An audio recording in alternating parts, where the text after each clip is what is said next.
Channel. আজকে আপনাদের আমি একটা গল্প শোনাবো, জাহাজের গল্প, বুঝছেন? তো চলেন আজকে সেই গল্পটা বলি। এই এটা দেখে এখানে সব লেখা আছে। একটি জাহাজ ঢাকা থেকে কলকাতা পর্যন্ত যাচ্ছিল। তারপরে না যেতে যেতে তার রাত সকাল দুপুর লেগে যাবে। এটা খুব ভালো, সরি, সকাল লেগে যাবে। তো চলেন গল্পটা বলি। তারপরে সেই জাহাজটা না দুপুর পর্যন্ত চলেই যাচ্ছিল। তারপরে রাতের দিকে সেই জাহাজটা ভালো করে পৌঁছাতে পারেনি। তারপরে আরও দূরে গেছিল রাতের দিকে। তারপরে না তার সাথে একটা পাথরের দেখা পড়ে। তারপরে পাথরের সংঘর্ষে সেই জাহাজটা ফেটে যায়।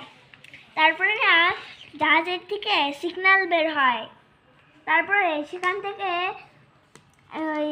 অনেক মানুষ নৌকা করে চলে যায় বা অন্য জায়গায়। তারপরে কি হয় জানেন? তারপরে না সেই জাহাজটা এরকম থাকতে থাকতে পড়ে যায়, মানে জলে ডুবে যায়, সরি। তারপরে সব শেষ। তারপরে like, subscribe, comment, bye bye, I love you too. এই যে তো দেখবেন, এই যে সরি, একটা নাম্বার ভুল হয়েছে।